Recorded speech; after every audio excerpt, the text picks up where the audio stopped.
and welcome to the Untitled GenX podcast. Podcast hosted by two childhood best friends dedicated to the pop culture that raised us. I'm Kate, a writer, a midwife, a current-day pop culture know-nothing, but nobody puts baby in a corner when it comes to the pop culture of my youth. And I'm Lori, a writer and pop culture lover who's still not over how my so-called life left us hanging. Hey guys, today we're talking about singer, songwriter, actress, feminist, activist, and all-around queen, Cyndi Lauper, and her breakout 1983 debut album, She's So Unusual. We'll be diving into the album's bops, ballads, and sometimes unusual music videos, including Girls Just Want to Have Fun, She Bop, Time After Time, and All Through the Night. Hey, Kate. Hey, Lori. How are you doing? I'm well. How are you? I'm good. I'm really excited to be tackling Cyndi Lauper. Yes. I mean, we did Madonna. Exactly. Cyndi Lauper comes next. And I feel like I knew Cyndi Lauper, obviously. I was a fan of Girls Just Want to Have Fun, the movie and the song, but she wasn't really like my favorite when we were kids. I mean, we were 7 when this album came out, and I'll be honest with you, I thought she was a little too like quirky for me. I found her mildly, I don't want to use the word scary, but she was so different. Yes. That I was a little honestly put off by it as a young kid. Does that make any sense? It makes total and complete sense because, yes, that's exactly kind of how I felt. Like in my young mind, like Cyndi Lauper, like she was cool, but like she was just a little like too far out there for like where I was in my suburban childhood. Agreed. Like she was like out there meat dress Lady Gaga for me at that time. Like I was like, oh, she's so different. I don't know. I can't really relate. She didn't feel accessible to me. But now looking back at her career and how like ahead of her time she was, this is the thing about her that I love the most. But it was the thing that kind of scared me, if you want to use the word scared, as a kid. I think, yeah, like intimidated perhaps. Yes, intimidated. Like, that's a better word. She was very intimidating and just felt very inaccessible to me. Like it was hard for me to relate to her. I really liked Girls Just Want to Have Fun. Me too. She felt very wild to me. Agreed. That's what, like she was just wild and out there. And I'm like, I don't know. I can't process this in my young mind. As I was watching all the videos, I saved She Bop for last, but I think as soon as, because I was watching all the other videos and I was like, I mean, she's funky and whatever, but like, I mean, I feel like maybe I was overreacting as a kid.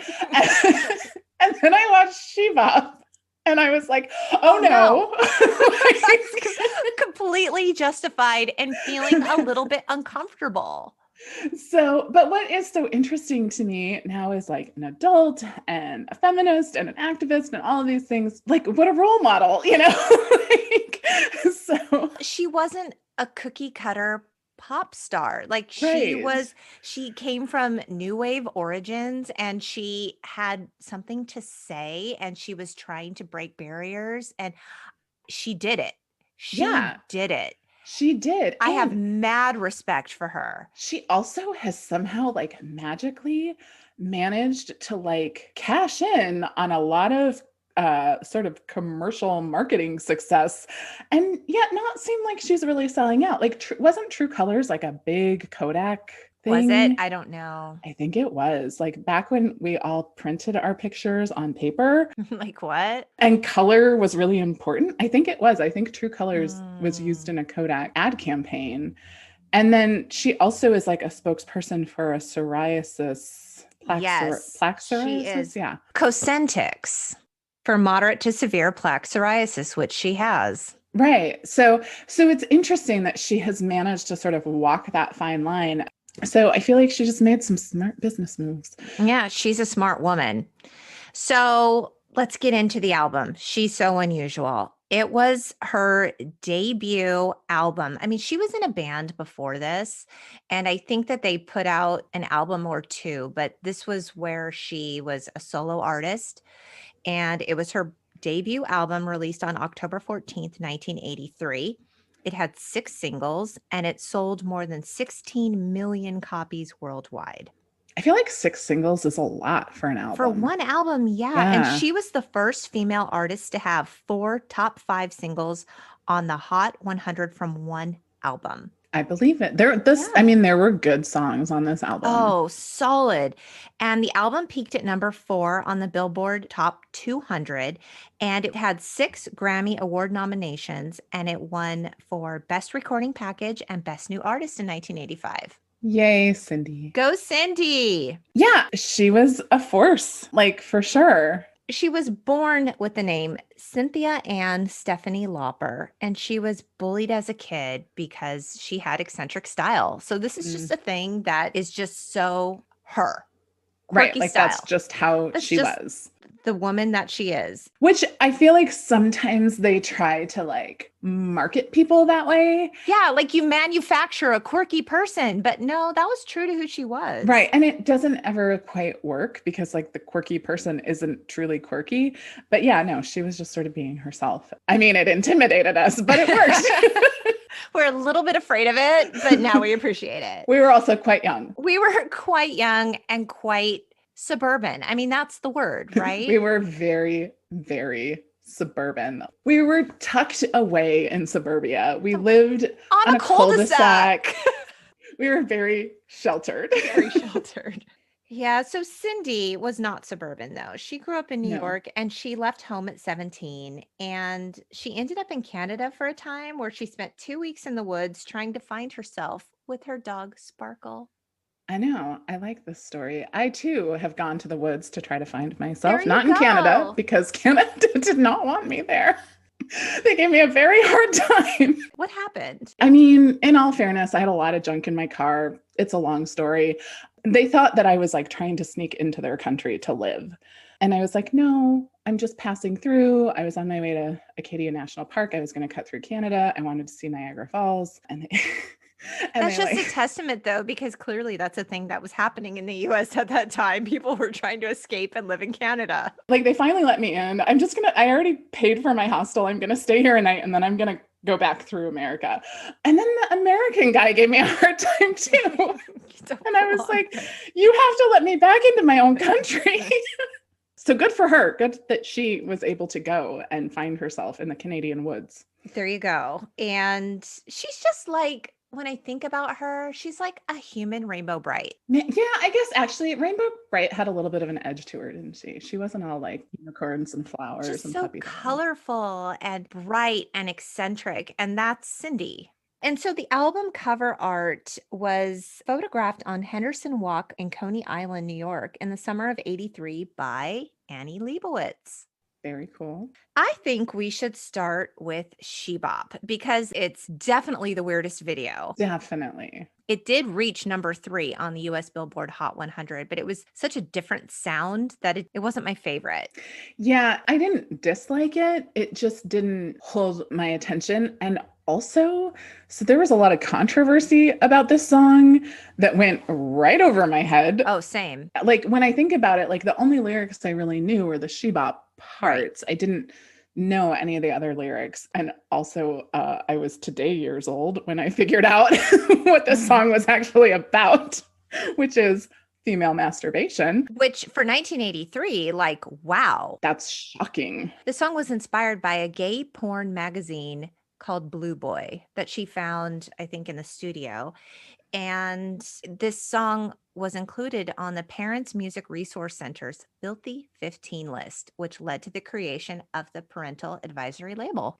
Very scandalous, Katie. She recorded the song topless. Oh, like in the recording studio? Recording studio. Interesting. That seems uncomfortable to me. Like I imagine recording studios to be cold.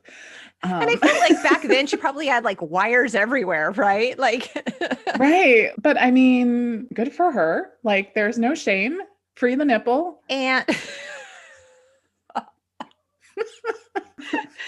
And like she wouldn't publicly disclose what the song was about. She wanted the young kids to think it was about dancing. Like us, the young kids, like the 7-year-olds. Exactly. She wanted people to think it was job well done about dancing. and then later come to the realization of what it was really about. But the video does hint at. I mean, the lyrics, like really, but although I have to say, so I watched the video. Mhm. I think I was like having flashbacks to my youthful, intimidated self because I was like, what's going on? I don't even understand. Like, what is this song even about? Like, I had to look it up. I needed help. Right. So then I looked at the show notes because Lori is very prepared and she goes and she does all of this really cool stuff and research. Research, people. So I went and looked at the show notes and I was like, oh. And so then I went back and watched it and I took notes of all of the things. First of all, like it starts out, and I didn't even think about this, but like her car's all steamy and you see her heels up in the air, but she's alone in the car with the magazine. But before we get to that point, let's talk about Burger Clone. So we open on this like futuristic. Doesn't it say like 20 billion sold out? Yes, it says over 20 billion sold out, like a play on McDonald's. Little judgment there. Yeah. Over how many have been served. So it's this like weird restaurant with lines of people going in, like moving in unison. And when they come out of the restaurant, they're all wearing like white polos and white pants and white shoes. And like they're stoically walking in but like dingy, like almost like light gray, like not like stark light. Yeah. And it's weird. Like they're all holding cafeteria trays with these like sad, pathetic burgers on them and like a strawberry quick type drink. Okay. So the sad, pathetic burgers. Do you remember the burgers that they used to feed us in middle school? I didn't buy cafeteria lunches. I brought my own. Okay. I mostly brought my own, but I for sure ate a few of the burgers from my middle school. Mm-hmm. And they were like, I think they steamed them. Oh. Like, I feel like they came, maybe they didn't come in bags. Maybe they came in like weird wrapping. And they were probably like 50% soy protein isolate or something. It's just like a big ball of mush because these burgers are sad. No, they were like sad burgers, washed, like, and like the way the burger looks when they put it outside her car window, like that was the middle school burger. Wow. So these burgers looked gross and sad. And this is when we go outside and we see Cyndi alone steaming up the car, and she's looking at a graphic magazine. Yes. Not to be confused with a graphic novel. No, a graphic adult type magazine. Right. So Wiki describes her character as a quirky sexual liberator in this video. And she's reading Beefcake magazine. So she gets out of the car to talk to a biker guy on a motorcycle who's wearing like a moto jacket that says Beefcake Charms on the back. And I was wondering, did you think this was the same guy from the Time After Time video? All of the actors are like in different videos because her mom and the dad from Girls Just Want to Have Fun are in it also.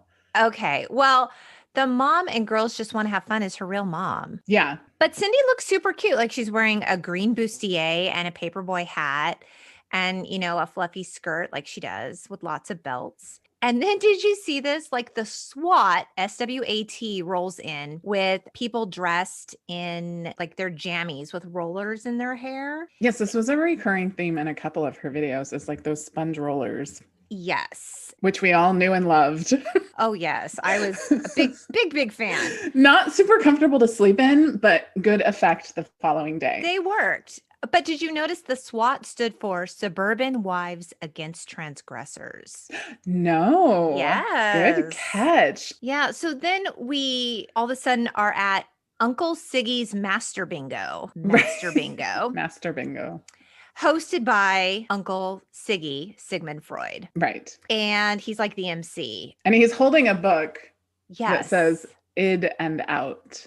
Yes. Which is, you know, a little play on words there. Sure. And Cyndi wins bingo because Cindy's a winner. Yes, because she got to the prize. Yes, she got to the Good prize. job, Cyndi.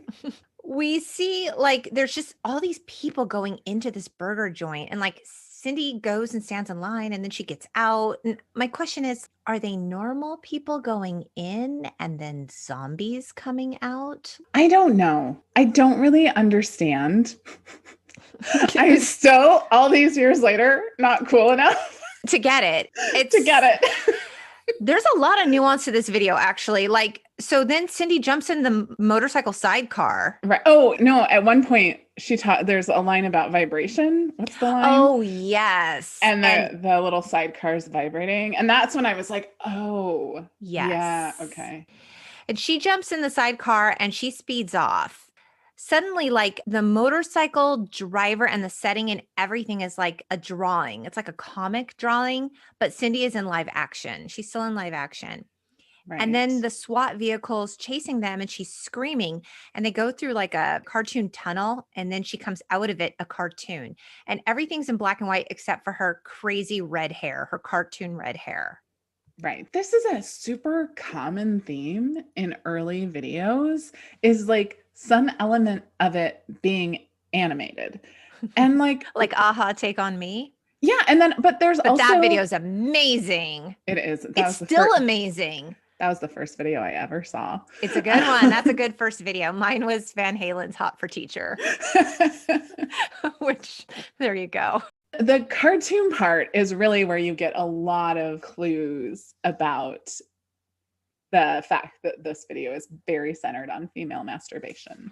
Because they're passing by signs. Did you see them? They say soft shoulders, medium soft shoulders, which I don't know what that means. Is that a euphemism for something?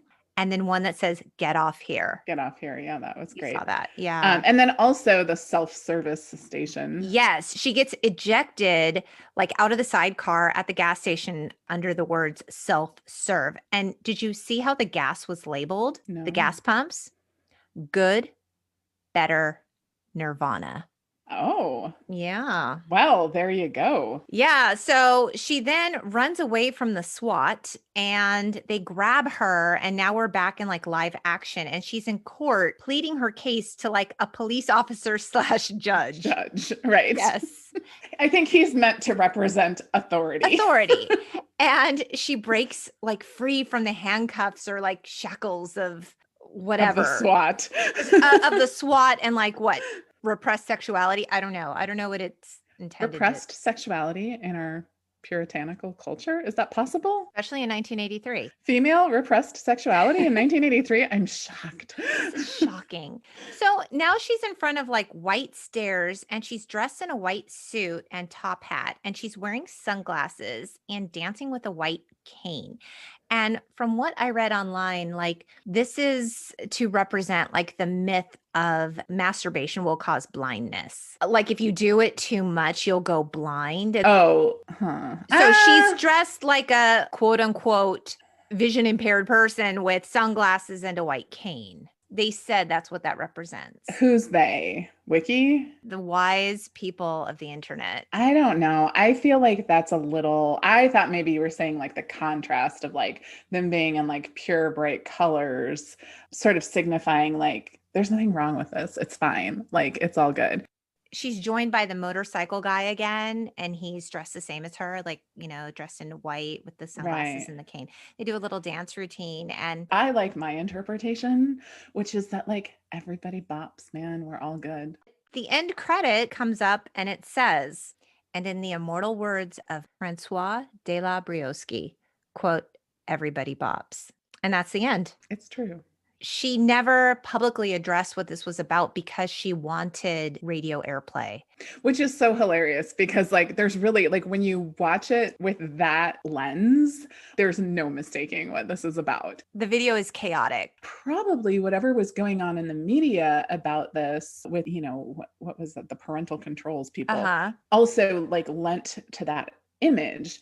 But it's also funny because like if they're all worried about like, oh, kids are going to like pick up on this, probably more people figured out that's what it was about by them making a big deal of it than like I didn't know. That was not what I was thinking about. Madonna's Like a Virgin came out in 1984, which was a whole year later. And that was shocking. And that was just right. But also the word virgin. This video is so much more suggestive than that video.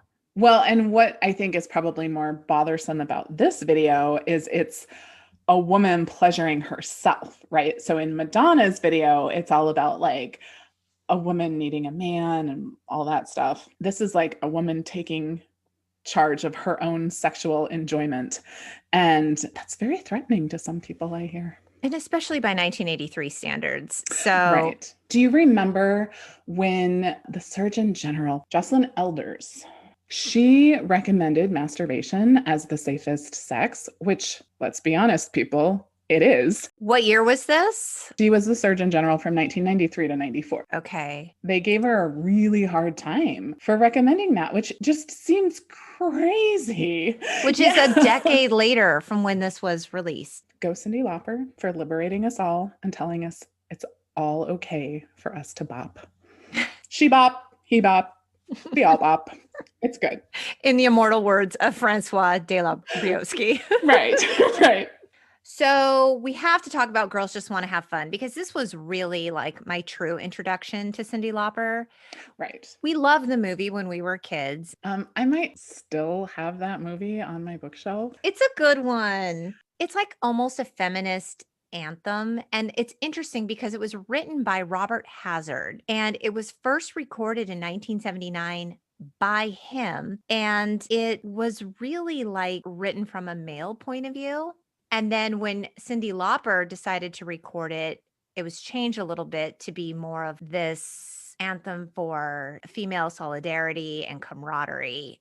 It's often played at weddings. It's like just the anthem for girls getting together and having a good time and sisterhood. It's so interesting because the idea of it being sung by a man makes the whole message a little condescending. Well, I don't know what the original lyrics of the song were, but I think it was inspired by a breakup. And maybe this was a woman that Robert Hazard was in a relationship with. And she was like, you know what? I want to be young and I want to be free. And maybe from his point of view, it was like, okay, so all girls want to do is just go have fun.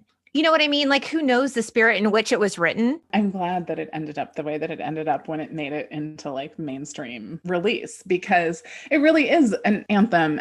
I felt like as a young girl, it was empowering and enjoyable and like silly and all of these things. And so I'm glad that that's how it came out. And I really feel like Cyndi Lauper probably was the appropriate person to do this song, right? Because like it would have had a whole different vibe to it if Madonna had done it, right? Oh, I think so. So she sort of gave it enough of that like grittiness to make it not feel like a super uber bubblegum pop song. Right. Yeah. And this was the first single released on the album, and it reached #2 on the Billboard Top 100. And the video won the MTV Video Music Award for Best Female Video in '84. Which is kind of funny because the video, I remember like looking at it and I was like, wow, videos have come a long way since this time. It was fun. I enjoyed it. I smiled. But like, best female video? Right. Like, what was the competition? I don't know. Madonna's Like a Virgin came out in '84. Right. Is that video better? I mean, Different. honestly, yeah. Like in terms of like location and like cinematography and all that stuff. Yeah, it was. But who knows when it, I mean, because would that have been eligible for the 84 or 85? Yeah, I'm not awards? sure. Probably not. It was probably the next year. Okay. But it's a fun video. It is a fun video. We see a woman in the kitchen cooking. This is Cyndi's real mom. Her name is Katrine. And she's cracking like dozens of eggs. Like, did you see? Like, she's To the making beat. breakfast. To the beat. She's cracking eggs to the beat. And she is so totally frustrated. And why is she frustrated? Because Cyndi's not home, you guys. It's morning time. She's making breakfast. Where is my daughter, Cyndi? And we see Cyndi outside of like New York apartments.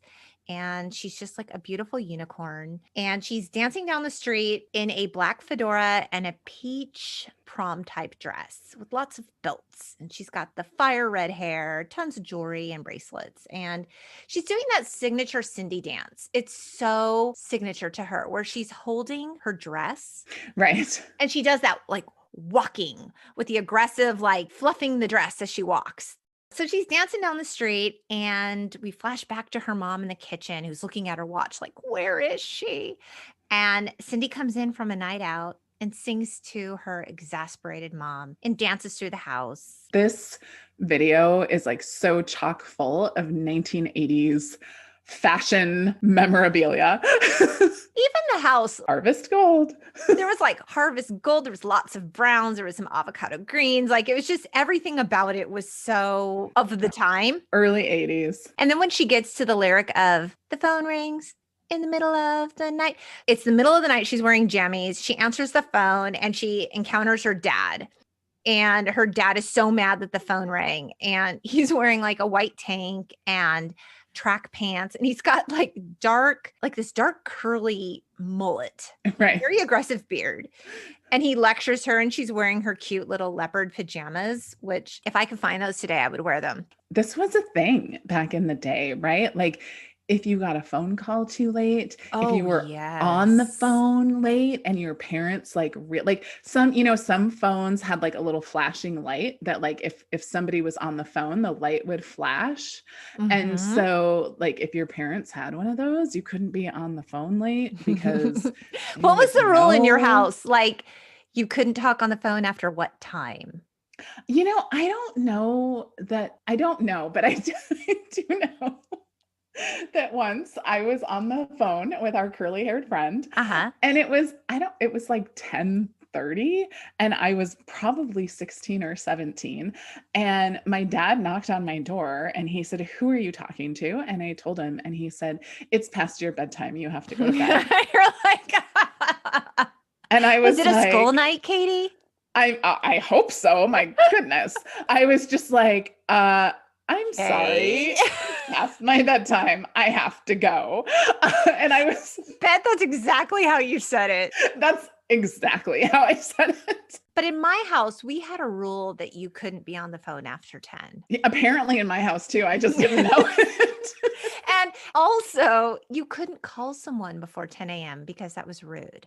Oh, this was a big thing. I can remember like waiting. Like, so in our neighborhood, on the weekends, like back in the day when you could just show up at people's door, right, without texting or anything. Right. First. Like what? And I want to text before someone even calls me. If I'm not expecting you and you knock on my door, like I'm not going to answer it because my exact thought is anyone I would know would text first. Yeah. And you couldn't, like, back to your story, you couldn't show up at someone's door before a certain time of day to be like, can so-and-so come play?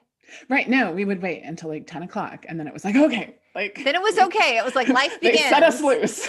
Life begins at 10 and it ends at 10. Right. Which is actually, I mean, really like my phone. Now I don't even know who it was that sent this text, but I got a text last night at like 10:30 and I was like, who's sending me a text at this time? Like I was kind of annoyed. It's so late.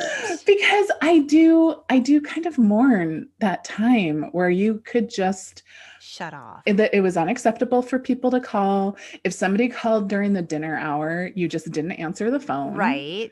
It was almost always a telemarketer. So there you go.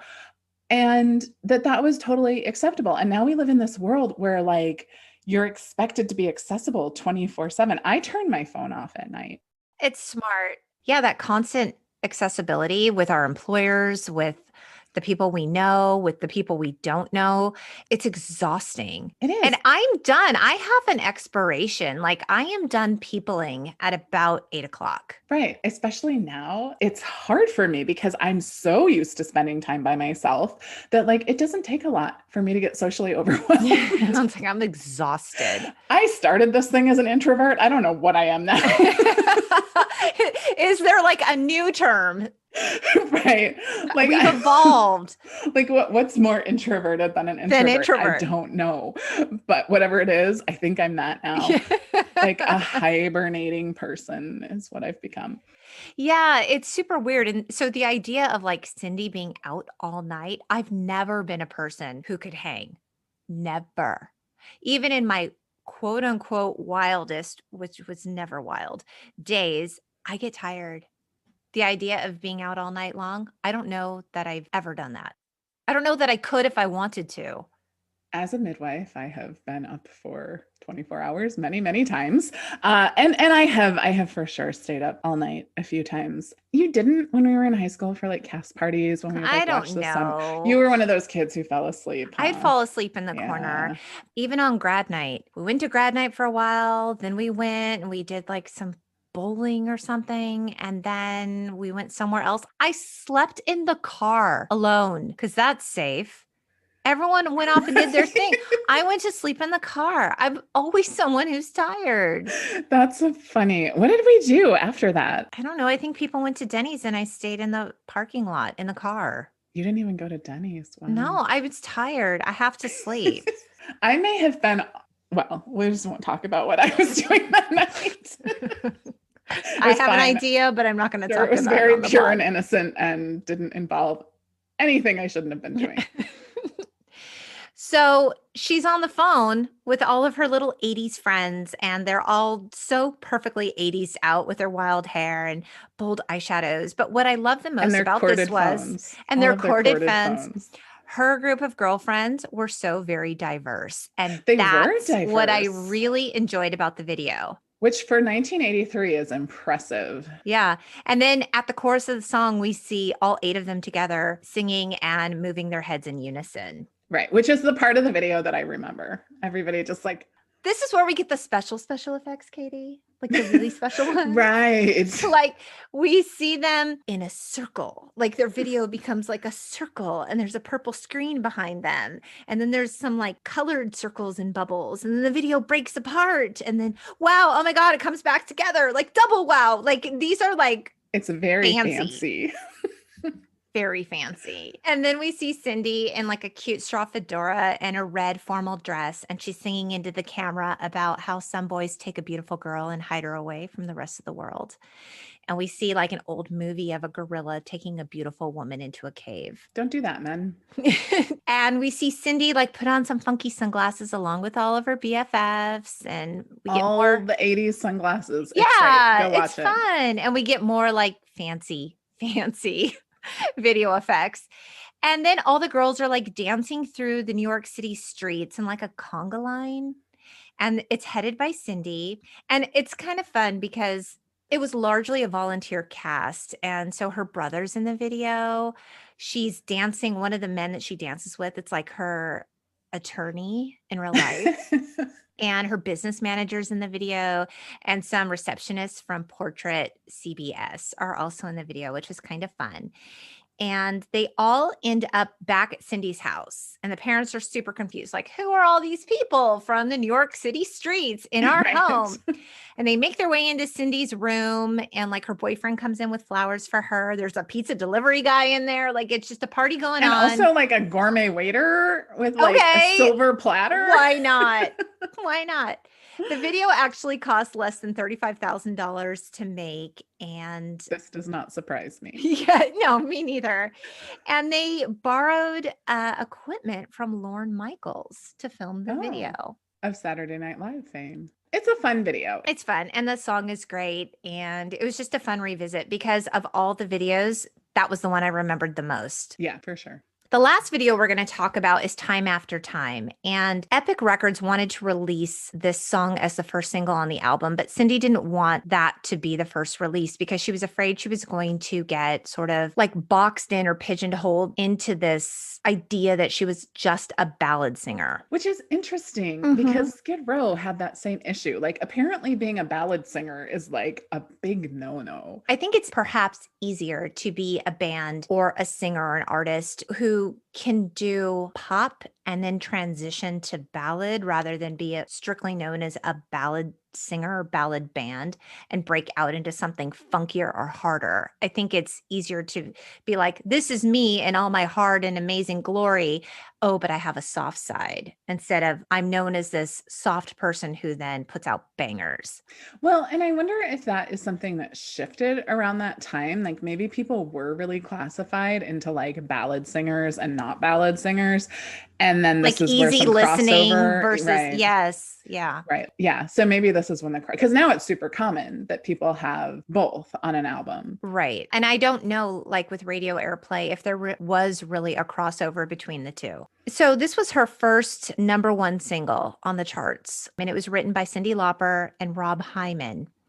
And what's interesting too is the song has been recorded by a lot of artists, but Miles Davis actually recorded a version on his 1985 album, You're Under Arrest.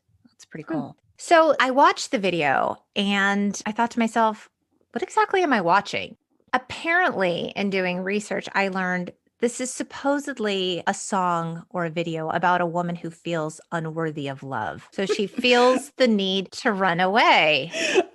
What I wrote in my notes. What'd you write? Literally all my relationships. Oh, Katie. Uh-oh.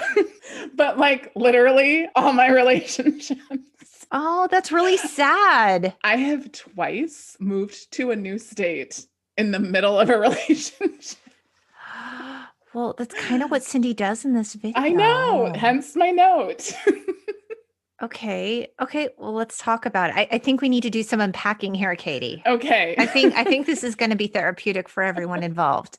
Do a podcast, they said. It'll be fun. Look, I feel like we're peeling the layers away.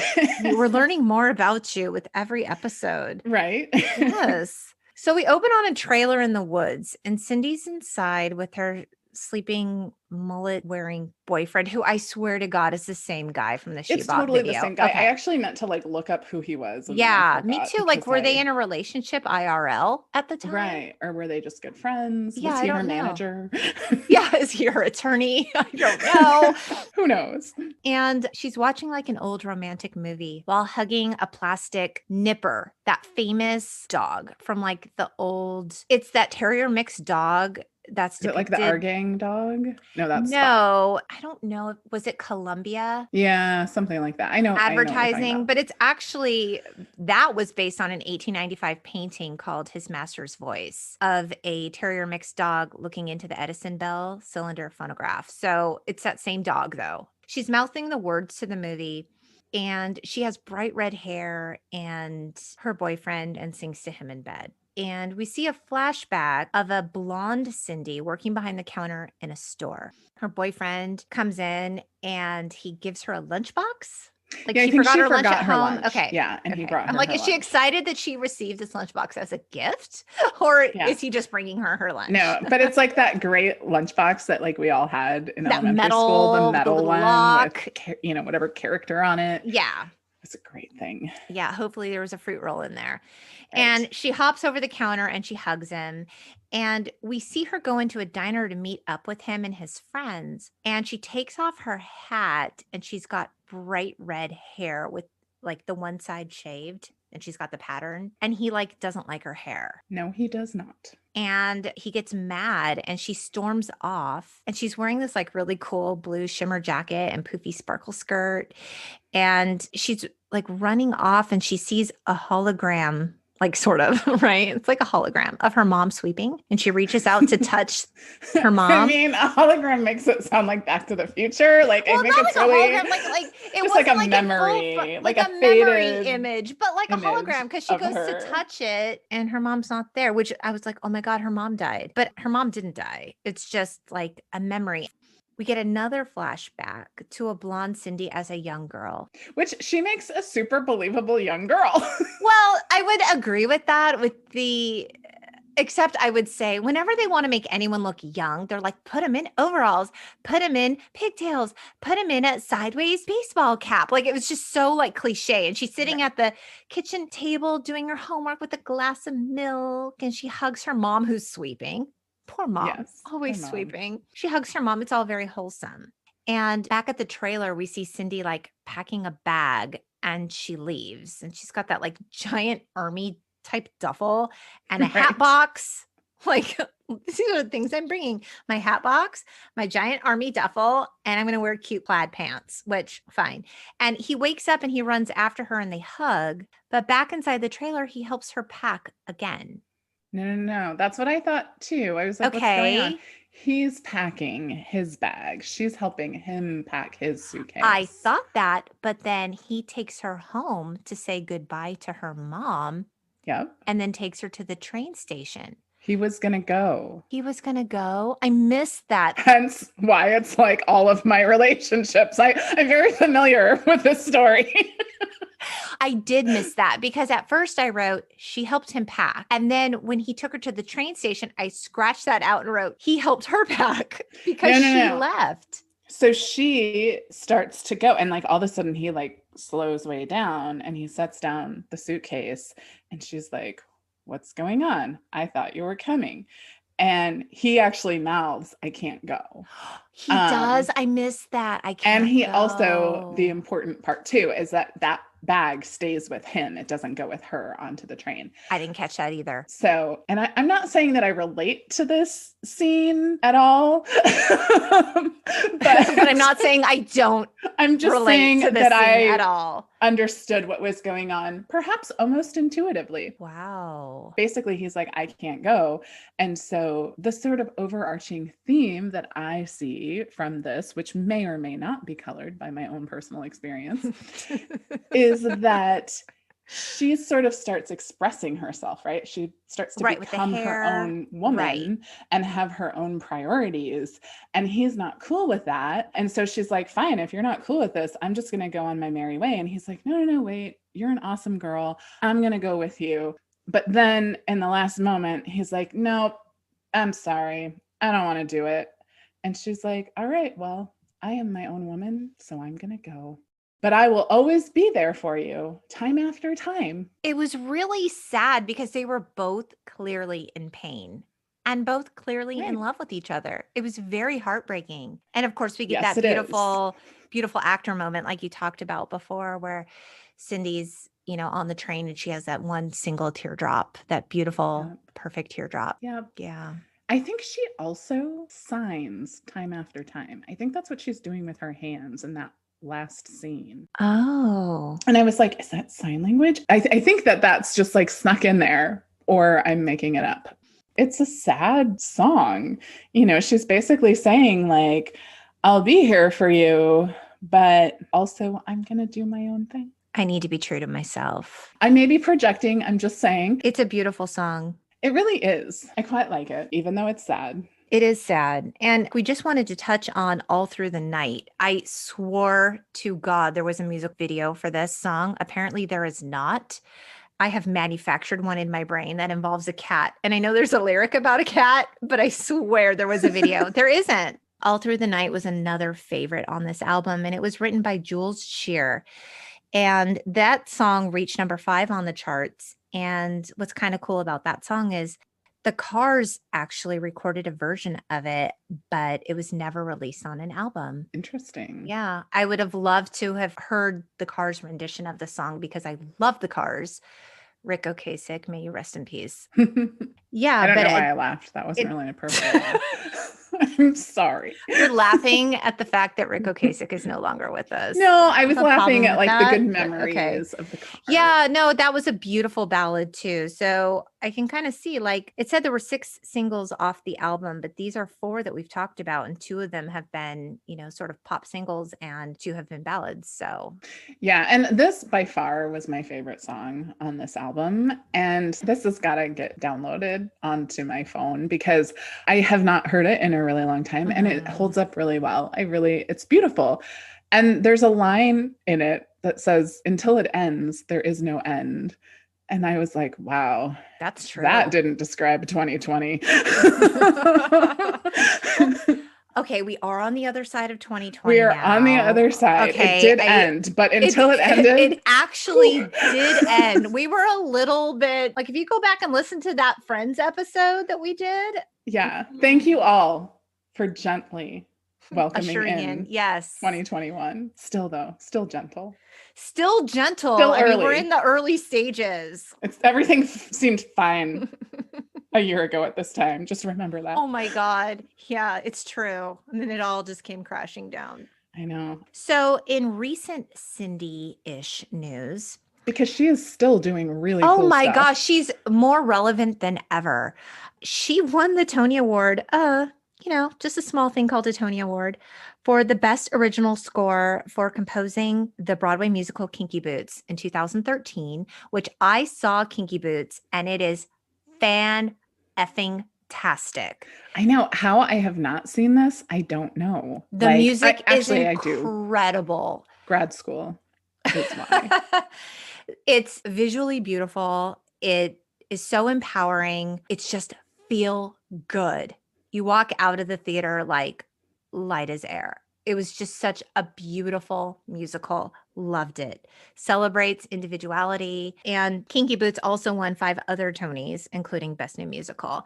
And she was also nominated for a Tony in 2018 for her contribution to the SpongeBob SquarePants, the Broadway musical score. And currently, she is writing the score for the musical production of Working Girl. Interesting. Don't you love it? Working Girl, I look forward to seeing. I'm probably going to skip SpongeBob SquarePants. I actually heard it was fantastic. I heard it was great. I don't think I can. I'm sure it's lovely. And of course, you said at the beginning, at the top of the pod, she's an LGBTQ activist, and she developed True Colors Residence, which is a project of West End residences. I'm literally like quoting off the internet. And with her business manager, it's, quote, New York's first and only permanent supportive housing for lesbian, gay, bisexual, and transgender youth with a history of homelessness. Which is super important. Isn't that amazing? So important. So Cindy's working harder than ever. And I was actually supposed to see her not last summer. Like, does 2020 even exist? Summer. Did that even happen? I know. Summer 2019. I was supposed to go with my sister-in-law, who is a huge Cyndi Lauper fan. I was like, hey, want to go see Cyndi? She's like, oh my God, yes. I bought the tickets. I took care of all of it. And at the last minute, I was like, is it okay if I bail? We were going on a weekend trip like the next day, and I didn't want to be out too late. And it was at the Hollywood Bowl. And I'm seeing a recurring theme here. It's going to be late. I get tired. Lori likes to just have fun as long as it's between the hours of 10 a.m. and 8 p.m. Is there really anything so wrong with that? Like, between those hours, I'm solid. Like, you get me for a good 10 hours. Like, it's the best of me. But after 8 p.m., there's some serious degradation that goes on. And she has like no FOMO, like not at all. Oh, no. Go have fun. Go have fun. And even when I asked my sister-in-law, like, how was it? She was like, it was the most incredible concert ever. Cyndi puts on an amazing show, which I have heard from multiple people. And I am sorry that I missed it because I do love live music, but it's hard for me. Concerts are late. They start at like 8. Well, and I have to say, when you live in a very crowded place like Southern California, concerts are a chore. When you live in much less populous places, concerts are great because it's easy to get tickets. Parking's not the nightmare. Like, I didn't realize this was until at the I moved. Hollywood Bowl, Right? Which the Hollywood Bowl is an event in and of itself. It takes careful planning. It does. So, I mean, I will, it's not like you were just like walking down to the corner theater. No, not at all. Which I lived in a town where you literally could do. In fact, I walked down to pick up my tickets and I was like, wait, where's the box office? And I'm pretty sure the guy who told me was like part of the band. I was like, this is not his job. Like, but hi, yay. I'm the bass player. This is what I do. I think it might have been. That's so funny.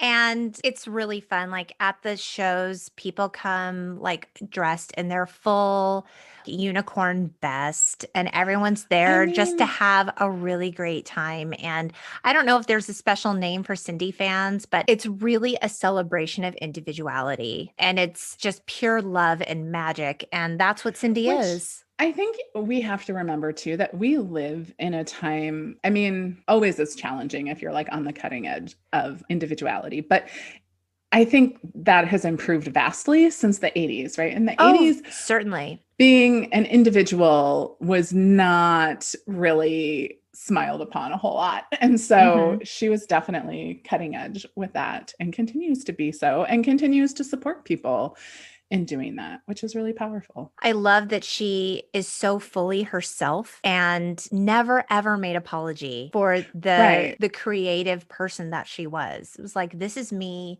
in all my color and wildness. I never felt like she bought into maybe the machine or allowed Right. herself to be influenced in that way. In fact, if anything, she probably had to fight the good fight for a lot of her career, and she did it. Yeah, and I think that that's as I like think back on her and I think of her now as an adult woman, I think like, wow, like she was a really important role model that I don't know that I acknowledged, like for sure. And she impacted my world and my life, but I don't think that I really appreciated like what a good presence she had and what a good example she has been, particularly in the early 80s when women weren't really encouraged to be kind of their own person doing their own thing. And so thank you, Cyndi. Thank you, Cyndi. We love you. Well, thanks so much for joining us. If you can't wait to hear more, please subscribe so you never miss an episode. And because we are still newbies in this space, if you would leave us a rating and a review wherever you listen, it would mean everything. You can find us on the web at theuntitledgenxpodcast.com. We're also on social media on Instagram and Facebook at The Untitled Gen X Podcast. We hope you keep in touch, beautiful people. Bye. Bye.